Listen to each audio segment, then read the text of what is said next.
ఈ ఉదయకాల సమయంలో ఆ పరలోకపు తండ్రిని ప్రేమించి మనకి సమయం ఇచ్చినందుకు ఆయనకి ఎంతైనా మనం కృతజ్ఞత కలిగి ఉన్నాం. ఈరోజు అనేకులకు లేని భాగ్యము మనకు సమకూర్చి మనందరినీ కూడా సంఘముగా కూర్చుకుని ఆయన మందిరంలో స్తుతించడానికి, గణపరచడానికి ఈ సమయం మనకు ఆయన ఇచ్చినందుకు ఆయనకి ఎంతైనా మనం కృతజ్ఞత కలిగి ఉందాం. దేవుణ్ణి ఎందును పెట్టి మనం ఆరాధించాలి అంటే ఆరాధనకు వర్తమానానికి సంబంధం లేదు. ఆరాధన అనేది వ్యక్తిగతంగా మన జీవితం. అయితే వర్తమానం దేని గురించి అంటే దేవుడు చేసిన కార్యాలలో మనం ఏ స్థితి నుంచి మనం ఏ స్థితికి వచ్చామనే దాని గురించి కొన్ని మాటలు గుర్తింపు కోసమే తప్ప వర్తమానానికి దేవుని ఆరాధనకు సంబంధం కాదు. యేసుక్రీస్తు ప్రభు ఆయన 33.5 సంవత్సరాల్లో ఆయన జీవించిన జీవితం ఆయనకి దేవునికి అర్పణగా అయింది. అలాగే మనం కూడా ఏదో ఒకటి నేర్చుకుని ఆ దేవునికి మనం మహిమకరంగా జీవించడానికి మనకి వర్తమానమే కానీ వర్తమానం విని ఆరాధించాలి, లేకపోతే ఒకళ్ళ తర్వాత ఒకళ్ళు ఆరాధించాలి, కూడుకుని లేచి నుంచుని ఇలాగనేమీ కాదు. ఆరాధన అనేది మన జీవితం దేవునికి మహిమకరంగా ఉండే జీవితం జీవించడమే దేవునికి ఆరాధన. దేవుణ్ణి ప్రతిరోజు దివారాత్రులు ప్రతిగానాలతో ఆయన్ని పరిశుద్ధుడు అని కనపరుస్తున్న ఆ తండ్రి మన పట్ల ఎంతో జాలి కలిగి కనికరపడి మనం ఎలాంటి జీవితంలో జీవించినా సరే ఆయన మనల్ని ప్రేమించి మన దోషములను మన నుంచి దూరపరిచి మనకు విమోచించాడు. అందుని బట్టి దేవుణ్ణి మనం ఆరాధించాలి. దేవుణ్ణి వ్యక్తిగతంగా మనం ఆరాధించడం అంటే ఏంటి? మన జీవితంలో మనం నేర్చుకునేది. మనం నేర్చుకోవాలి ఎప్పటికప్పుడు. మనం ఎవరూ పరిపూర్ణం కాము, మనలో ఎవరికి ఏ మంచితనము లేదు. అయినా సరే దేవుడు ఏం చెప్తున్నాడు? ఎప్పుడూ కూడా ఆయన మనల్ని ప్రేమించాడు కాబట్టి మనల్ని సరిచేసుకుంటూ మనల్ని పోషిస్తున్నాడు ఆయన జీవాహారంతో. అలాగే వాక్యానుసారంగా మనం జీవించాలంటే మనకి వాక్యం కావాలి, వాక్యం మనం వినాలి, విన్న దాన్ని బట్టి మనం నేర్చుకోవాలి. అందరం ఎవరూ కూడా పరిపూర్ణం కాము. అలాగని ఒక్కసారి వినగానే నేర్చుకునేది కాదు ఇది. మనం ఎంత మెలకుగా ఉన్నా సరే అపవాది ఏదో విధంగా ఎక్కడ దుక్కున పడగొడుతూనే ఉంటుంది. కాబట్టి మనం ఎప్పుడు కూడా ప్రభువు మీద ఆధారపడి దేవా నన్ను నువ్వే నడిపించు తండ్రి అని దేవుని మనం ఎత్తుక్కోవాలి. అన్నయ్య గారు చాలాసార్లు చెప్తూ ఉంటాడు ఈ మాట. గుడ్డివాడు ఎప్పుడు పొద్దున్న లేక ఏమి ఎత్తుకుంటాడు? కర్రను ఎత్తుక్కుంటాడు. అలాగే మనం క్రైస్తవులు ఏం చేయాలి? దేవుడిని ఎదుక్కోవాలి. ప్రభా ఈ రోజు నుండి ఎలా జీవించాలో నాకు తెలియదు, నేను జీవించలేను, నాకు చేత కాదు అని దేవుని దగ్గర మనం కొనియాడి దేవుణ్ణి బతిమాలుకుంటే అప్పుడు ఆయన మనకు ప్రతిసారి కూడా హెచ్చరిస్తూ ముందుకు సాగిస్తూ ఉంటాడు. ఇర్మియా గ్రంథం పేజీ నెంబర్ 658 658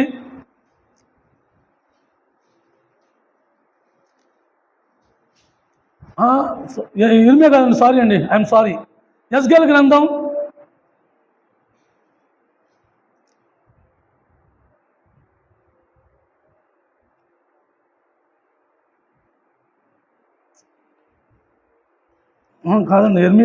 'ఇర్మియా సారీ అండి, నేనే తలపడ్డాను, నన్ను క్షమించండి. ఇర్మియా గ్రంథం 33వ అధ్యాయం 8వ వచనం, పేజీ నెంబర్ 657, పేజీ నెంబర్ 657, 8వ వచనం చదవనక,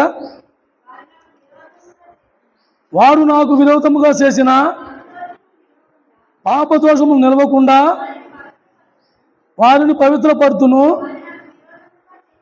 వారు నాకు విరోధముగా చేసిన దోషములన్నిటినీ తిరుగుబాట్లన్నిటినీ క్షమించదను.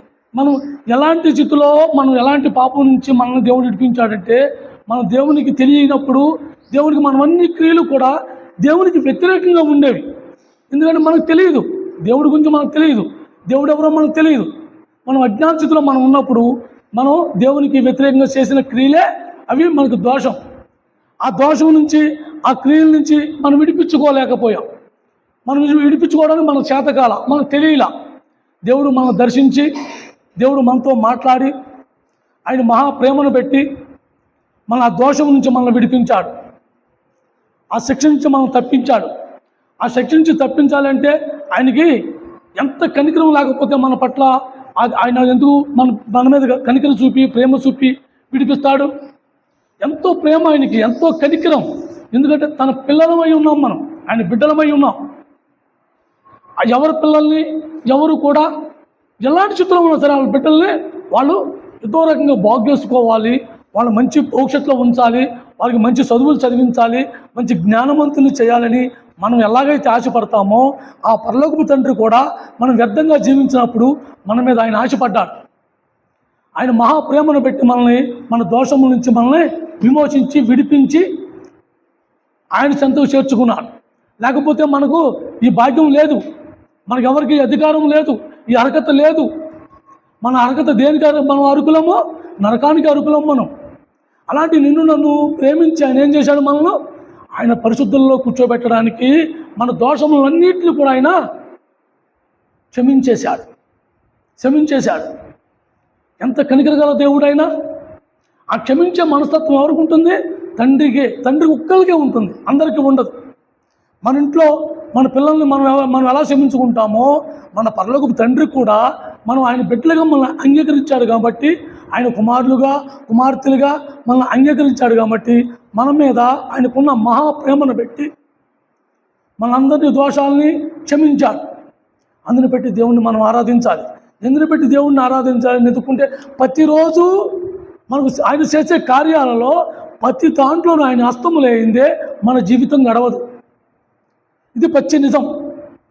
ఆయన సంకల్పం లేకుండా కానీ, ఆయన యొక్క ఆలోచన లేకుండా కానీ, ఆయన ప్రణాళిక లేకుండా కానీ ఏ మానవ యొక్క క్రైస్తవ జీవితం జీవించడానికి అది అసాధ్యం. కాబట్టి ఆయన ఎప్పుడు కూడా ఆయన మీద ఆధారపడుతూ మనం ఆయన గోజాడుతూ ఆయన్ని స్తుతిస్తూ ఉండాలి. అప్పుడు నా పిల్లల పట్ల మన పిల్లలు ఎప్పుడైతే మనతో అంటుపెట్టుకుని ఉంటారో వాళ్ళకి వచ్చే ప్రతి బాధని, ప్రతి సమస్య, ప్రతి దానికి కూడా మనం మెలకువగా ముందుగా వాళ్ళకన్నీ సిద్ధపాటు చేస్తూ ఉంటాం. అలాగే మన పరలోకపు తండ్రి కూడా మనం క్షమించి మనకన్నీ కూడా సిద్ధపరిచాడు. 103వ కీర్తన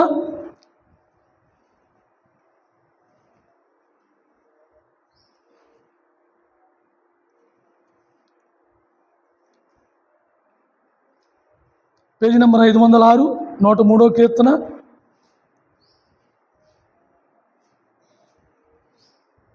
13వ వచనం చదవనక. తండ్రి తన కుమారుల యందు జాలిపడినట్లు యెహోవా తన యందు భయభక్తులు గలవారి ఎడల జాలిపడును. తండ్రి ఒక్కలే ఆ కనికరం ఉంటుంది. తండ్రికి మాత్రమే ఆ జాలిగుణం ఉంటుంది. అన్నదమ్ములకు ఉండదు, పెద్దనాన్నలకు ఉండదు, బావలకు ఉండదు, అక్కలకు ఉండదు, ఎవరికి ఉండదు. ఆ తండ్రికి ఒక్కరికే ఆ జాలి.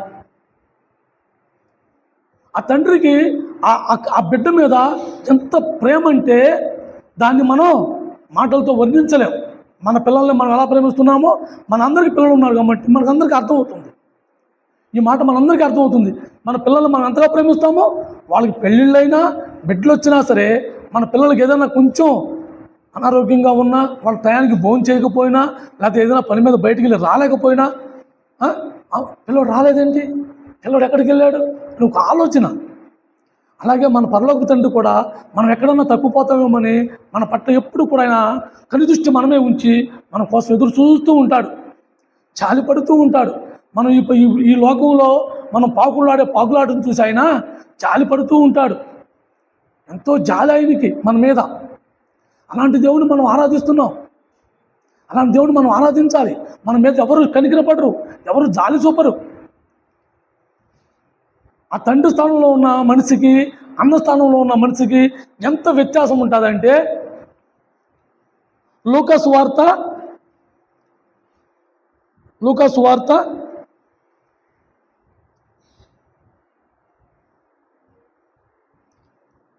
15వ అధ్యాయం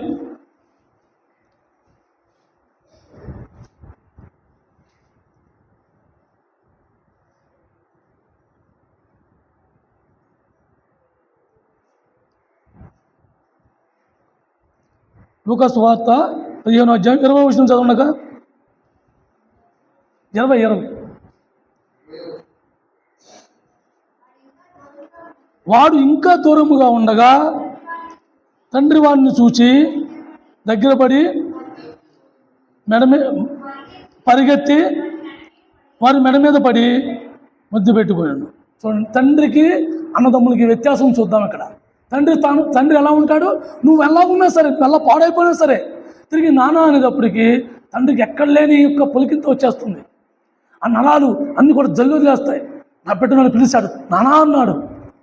కానీ మనం నానాని కూడా పిలవకుండానే ఎప్పుడు పిలుస్తామా అని ఆయన మనకన్నా ముందు మనకు ఎదురొస్తూ ఉన్నాడు.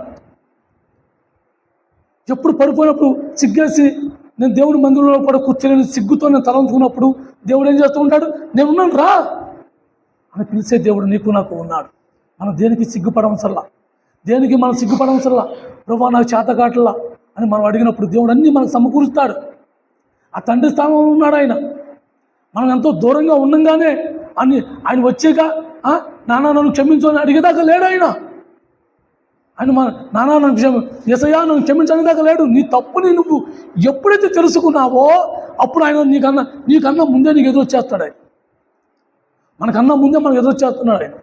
అదే నా బిడ్డలు నన్ను తెలుసుకున్నారు, నా బిడ్డలు నా మీద నేనంటే తెలుసుకున్నారు, నా బిడ్డలు నా దగ్గరికి వస్తున్నారు అని ఎదురెళ్ళి ఆయన మెడ మీద పడి ముద్దు పెట్టుకుంటారు సిద్ధంగా ఉన్నాడు.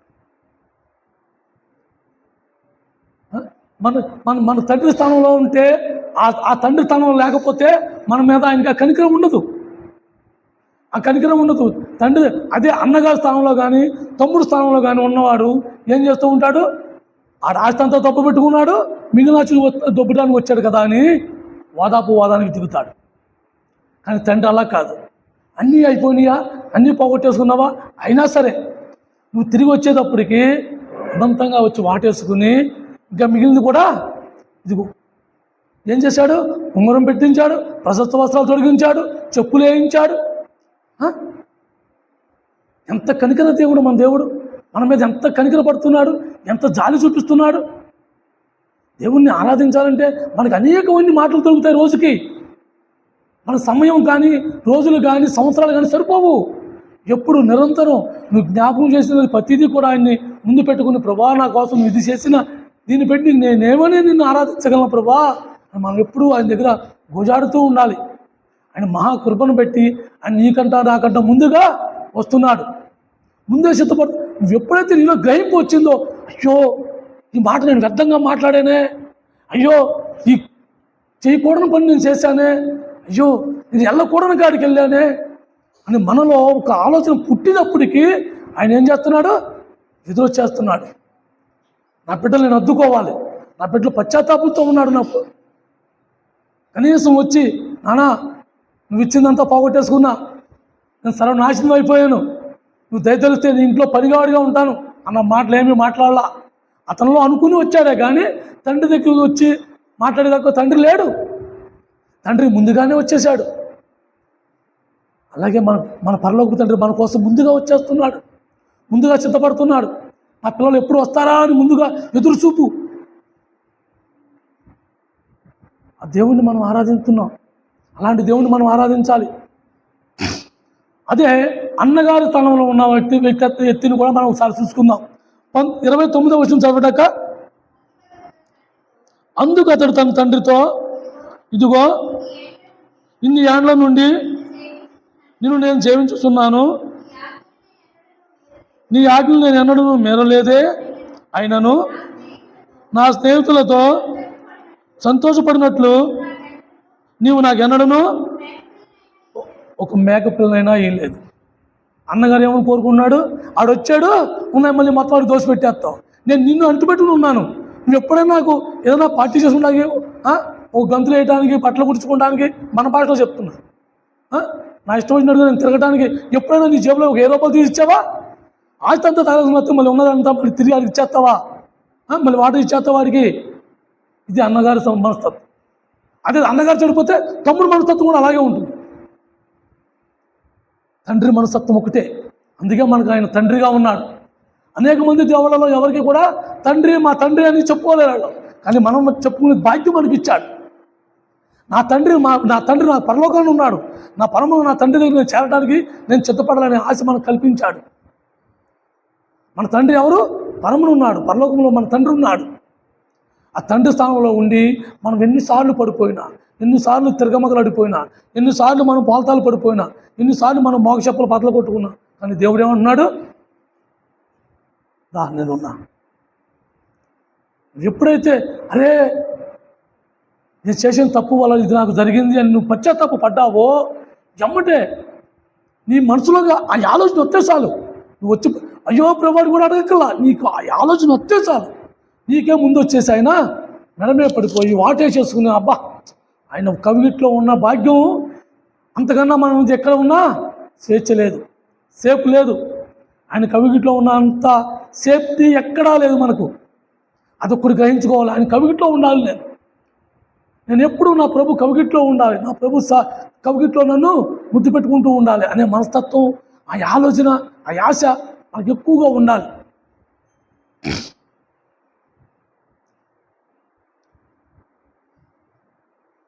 నూట 103వ కీర్తన 103వ కీర్తన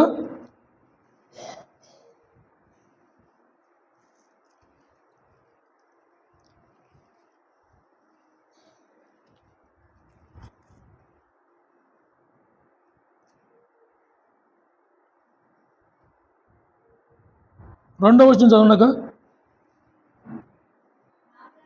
నా ప్రాణమా యెహోవాను సన్నుతించము, ఆయన చేసిన ఉపకారములలో దేనిని మరవకము. ఆయన మనం చేసిన ఉపకారాల్లో దేన్ని మర్చిపోకూడదు. దేన్ని మనం ప్రతి క్షణం నీకు ఎప్పుడు ఎదిగామోతప్పుడు ప్రభా అది నాకు అర్హత లేదు, దానికి నేను ఏగుని కాను, అది నాకు అసలు నేను దానికి ఏకత కాదు కదా, నీ నామాన్ని అడిగే అర్హతే లేని వాడిని నేను, లేని దాన్ని నేను, నాకు అది ఇచ్చావా తండ్రి అని ఎప్పుడు ఆయన్ని చేసిన గొప్పలు మనం ఎప్పుడు ఆయన కనపరుస్తూ ఉండాలి. ఆయన ప్రేమతో మనం నలుగుతూ ఉండాలి. ఆయన ప్రేమలో మనం నలిగినప్పుడు ఉక్కిరి బిక్కిరి అయిపోతూ ఉంటాం. ఓ దేవా, నా కోసం నువ్వు ఇన్ని కార్యాలు చేసావా, నా కోసం నువ్వు ఇన్ని అద్భుతాలు చేసావా, నన్ను ప్రేమించి నువ్వు ఇచ్చిన ఇంత గొప్ప ఘనత, అనేకులకు లేని భాగ్యం నాకు ఇచ్చావా తండ్రి. ఏ ఒక్క విషయంలో కూడా ఆయన ఉపకారాలను మర్చిపోకూడదు. మనం చేసుకున్న పనుల్లో మనం విఫలమైపోయి మన జీవితాలు పాడు చేసుకుని అనేక సందర్భాల్లో మనం పడిపోయి ఓ దేవా అని వచ్చినప్పుడు ఆయన ఏం చేశాడు? ఉపకారాలు చేశాడు. మనకు ఒక జ్ఞాపక శక్తిని ఇచ్చాడు, ఆలోచన ఇచ్చాడు. ఉపకారాలు చేసి ఆయన మనల్ని ప్రేమగా ఆదరించాడు. తండ్రి స్థానంలో ఉండి మన పట్ల జాలి చూపిస్తూ ఉన్నాడు. ఎప్పుడెప్పుడు ఆయన కాదని మనం విర్రవీగుతూ ఉన్నామో అప్పుడల్లా మనకు ఒక మొట్టమొడుతూ వస్తాడు. ఆ పెద్ద కుమారుడు అలాగే, ఆ చిన్న కుమారుడు అలాగే నా ఆస్తి నాకు ఇచ్చి అని ఏం చేశాడు? వెళ్ళిపోయాడు. ఎంతో పాడు చేసుకున్నాడు, తగలేసుకున్నాడు, ఏమీ మిగల్లా. ఆఖరి వచ్చాడు, ఏం మిగిలింది? శరీరం ఒకటే మిగిలింది. ఆ శరీరం తీసుకుని మళ్ళీ ఆయన దగ్గరికి రావాల్సి వచ్చింది. అయినా సరే ఆయన ఒక్కసారి కూడా ఎరా నేను చెప్పాను కదా, నువ్వు విన్నావా, నీకు ఎన్నిసార్లు నేను హెచ్చరించాను, నువ్వు విన్నావా అని అలా ఆ ఆలోచన రాగానే వచ్చేసాడు ఆయన. అలాగే మనలో కూడా ఓ ప్రభా నేను చేసిన తప్పు, నేను పాపం చేశానికి వ్యతిరేకంగా ఒక్కసారి మనం అనుకుని ఉంటే దేవుడు మనకన్నా ముందుగానే మన దగ్గరికి వచ్చేస్తాడు. ఆయన చేసిన ప్రతి ఉపకారంలోనూ ఆయన హస్తంలో అయిందే మనకేది ఉపకారం కలగదు.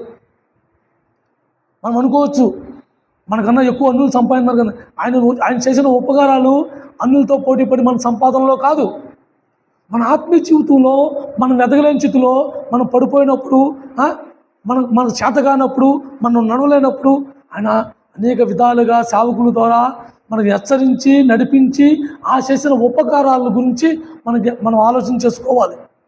అలాగే ఆర్థిక ఇబ్బందుల్లో కూడా మనం అనేక సందర్భాల్లో మనం తిని తినక ఉండి లేక అనేక సంవత్సరాలు మనం గడిపిన రోజులు కూడా మనం గుర్తు చేసుకోవాలి. అప్పుడు కూడా ఆయన ఉపకారాలే చేశాడు.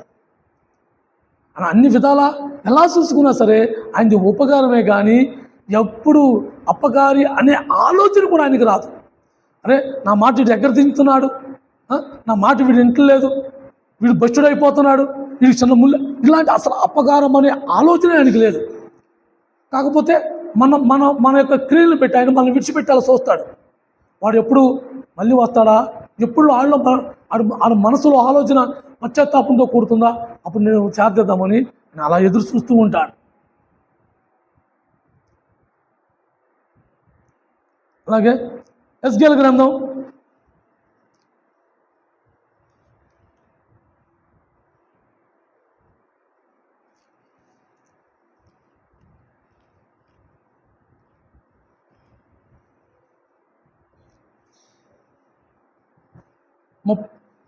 36వ అధ్యాయం పేజీ నెంబర్ 718.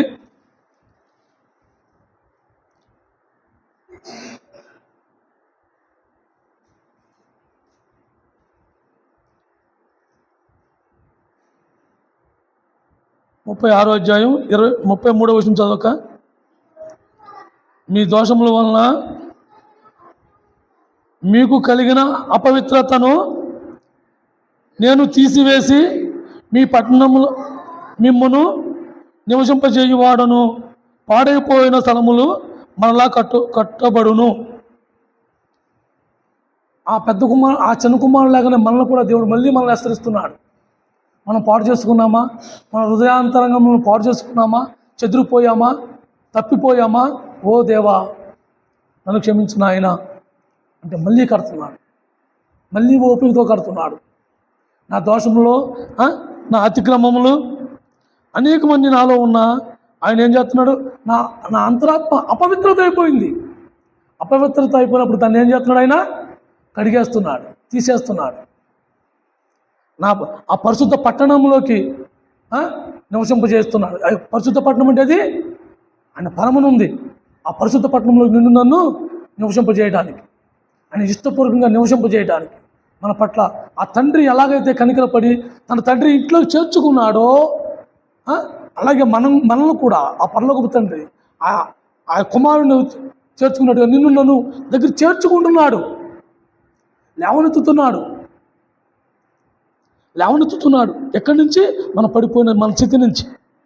అనేక సందర్భాల్లో మనం అలాంటి స్థితిలో ఉన్నప్పుడు దేవుడు మనల్ని లేవనెత్తి మనల్ని ఆయన పట్టణంలో ఆయన పెళ్లి కుమార్తెగా మనల్ని స్వీకరించడానికి ఆయన ఏం చేస్తున్నాడు, ఆయన మన అంతరంగం అంతా చెడిపోయినప్పుడు దాన్ని మళ్ళీ కట్టి దాన్ని శుభ్రపరిచి ఆయన తన నీతి వస్త్రాన్ని నీ మీద నా మీద కప్పుతున్నాడు.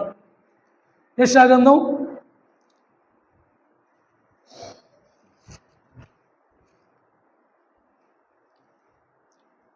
61వ అధ్యాయం 61వ అధ్యాయం పేజీ నెంబరు 621.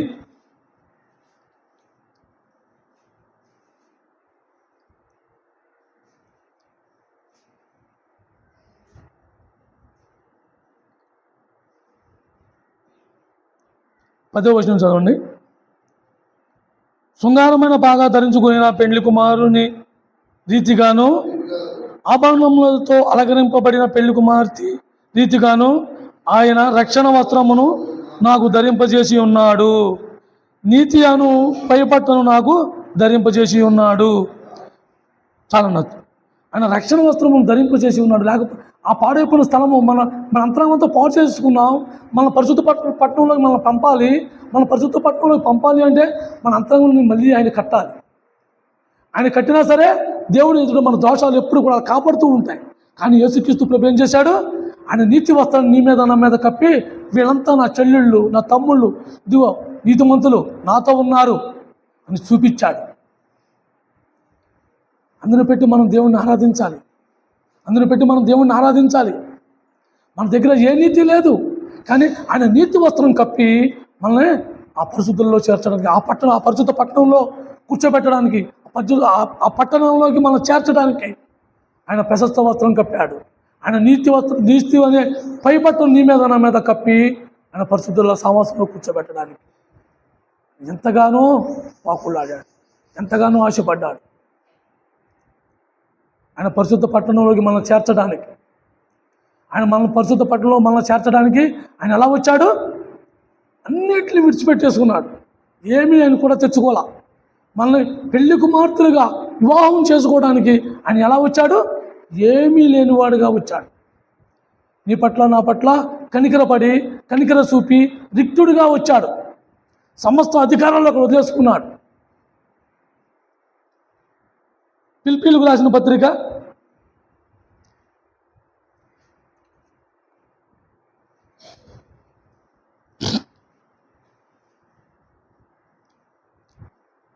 2వ అధ్యాయం ఫిలిప్పీ 2 పేజీ నెంబర్ 179 7వ వచనం. మనుషుల పోలికగా పుట్టి దాసుని స్వరూపమును ధరించుకొని తన్ను తాను రిక్తునిగా చేసుకునేను. దేనికి రిక్తుడిగా అంటే ఏంటి? ఆయనలో ఏమీ ఉంచుకోలే. తనకున్న అధికారాలు సమస్తమును ఆ తండ్రి దగ్గర విడిచిపెట్టేశాడు. తనకున్న శక్తిని, తన ఉన్న బలాన్ని సమస్తమును తండ్రి దగ్గర విడిచిపెట్టేశాడు. ఎందుకు? అవన్నీ ఆయన దగ్గర ఉంటే మనం ఆయన దగ్గర చేరం. తండ్రిని చూసి భయం వేసి దూరంగా పారిపోతాం. అయ్యో బాబు, కనీసం ఆయన కళ్ళతో కూడా చూసే భాగ్యం నాకు ఉందా, నేను ఎంత పాపిష్టురాలని, ఎంత పాపిష్టువాడిని అని దూరంగా పారిపోతామని ఆయన ఏం చేశాడు? మనతో సమానంగా ఉండడానికి మనకన్నా తగ్గించుకుని మొత్తం విడిచిపెట్టేసుకుని ఈ భూమి మీదకి వచ్చాడు. రిక్తుడిగా చేసుకుని ఈ భూమి మీదకి వచ్చాడు. సర్వాధికారాలను విడిచిపెట్టుకుని ఈ భూమి మీదకి వచ్చాడు. ఈ భూమి మీదగా పెళ్లి కుమారుడిగా ఈ భూమి మీదకి వచ్చి మనల్ని వివాహం చేసుకోవడానికి ఆయన ఇష్టపడ్డాడు. ఆయన ఇష్టపడ్డాడు. అందును పెట్టి దేవుని మనం ఆరాధించాలి. ఆయనకి భర్తలుగా, ఆయనకి భార్యలుగా వెళ్ళే అర్హత మనకుందా? లేదు. అయినా సరే ఆయన కల్పించాడు. ఆయన కల్పించుకున్నాడు. ఆయన నీతి అనే పైబట్టను మనమే కప్పి ఆయన ప్రశస్త వస్త్రాలు మనకు తొడిగి మనందరినీ కూడా ఆయన భార్యలుగా స్వీకరించుకున్నాడు. సంఘమును ఆయన భార్యలుగా స్వీకరించుకున్నాడు. అందుకనే ఎఫెసీయులకు రాసిన పత్రికలో పౌలు ఆ మాట రాయించాడు. పక్కన ఒక పేజీ తిరగండి. ఎఫెసీయులకు రాసిన పత్రిక 5వ అధ్యాయం 31వ వచనం 32వ వచనాలు చదువుకుందాం. ఈ హేతువు చేత పురుషుడు తండ్రిని తల్లిని విడిచి తన భార్యను అద్దుకొనవలెను, వారిద్దరూ ఏక శరీరమై ఉందురు. మనము యేసుక్రీస్తు ప్రభుతో ఏక శరీరంగా ఉండటానికి ఆయన అధికారాలు ఏమి ఉపయోగించాల, ఆయన అధికారాన్ని ఏమి చూపించుకోవాలా, ఆయన ఉన్నత స్థాయిని ఏమి చూపించుకోవాలా. నేను రమ్మంటే వెనక ఎందుకు రావాలని శాసించలా. ఆయన రిక్తుడిగా చేసుకున్నాడు. సమస్తం విడిచిపెట్టేసుకున్నాడు. ఏమీ కూడా తెచ్చుకోవాలా. ఏమీ తెచ్చుకోకుండా ఆయన ఎలా వచ్చాడు? అన్నీ విడిచిపెట్టుకుని మానవుడి కన్నా దీనస్థితిలో వచ్చి నన్ను వివాహం చేసుకుంటానికి సిద్ధపడుతున్నాడు. తర్వాత 32 కూడా చదవండి. ఈ మర్మము గొప్పది, అయితే నేను క్రీస్తును గూర్చియు సంఘమును గూర్చియు చెప్పుతున్నాను. మనల్ని పెళ్లి కుమార్తెగా ఆయన సేకరించడానికి, సంఘాన్ని పెళ్లి కుమార్తెగా ఆయన సేకరించడానికి ఆయన ఎలా వచ్చాడు మన దగ్గరికి? రిక్తుడుగా సమస్తాన్ని విడిచిపెట్టేసుకున్నాడు. ఏమీ కూడా తెచ్చుకోకుండా ఆయనగా ఈ భూమి మీదకి వచ్చి నీ మధ్య నా మధ్య నివసిస్తూ సామాన్య మానవుడి కన్నా ఇంకా దీనస్థితిలో ఆయన జీవిస్తూ దేని గురించి ఆయన ఎవరిని ఏది కూడా అడక్కోకుండా, తండ్రితో ఫిర్యాదు చేయకోకుండా తను తానే విడుచుకుని, తను తానే సరిచేసుకుని, తను తానే సమకూర్చుకుని మనల్ని ఆయనతో సమకూర్చుకోవడానికి, సిద్ధపరచుకోవడానికి ఆయన నీతి వస్త్రం మనమే కప్పాడు. నీతి అనే వస్త్రం ఆయన పై బట్టను మన మీద కప్పి ఆయన మనల్ని లేవనెత్తడానికి సిద్ధంగా ఉన్నాడు. ఆయన రాకడ సమీపంగా ఉంది. మనం మెలుగు కలిగి జీవించాలి. ప్రభుని ఎందుకు ఆరాధించాలంటే ఇన్ని కారణాలు మన దగ్గర పెట్టుకుని దేవుని ఎలా ఆరాధించాలి? ఓ ప్రభా, నేను ఏమని ఆరాధించాలి? తండ్రి, నా జీవితకాలం నీ పాదాల కాడ పడి ఉన్నా నేను ఎప్పుడూ దీనుండే నాయనా, నా కొలత నీ కొలతలో పోల్చుకునే నా కొలత దేనికి సరిపోతా ప్రభా. మనం ఎప్పుడు ఆయన దగ్గర గోజాడుతూ ఉండాలి. ఆయన మనం స్తుతిస్తూ ఉండాలి, గణపరుస్తూ ఉండాలి. ఆయన నా జీవితంలో ఎక్కడో దుక్కున ఏదో ఒకటి నేను నేర్చుకుంటూ ముందుకు నడుస్తూనే దేవునికి ఆరాధన. అలాంటి ఆరాధన దేవునికి ఇష్టం. ఉన్న సమయం అన్నగారు తీసుకుంటారు.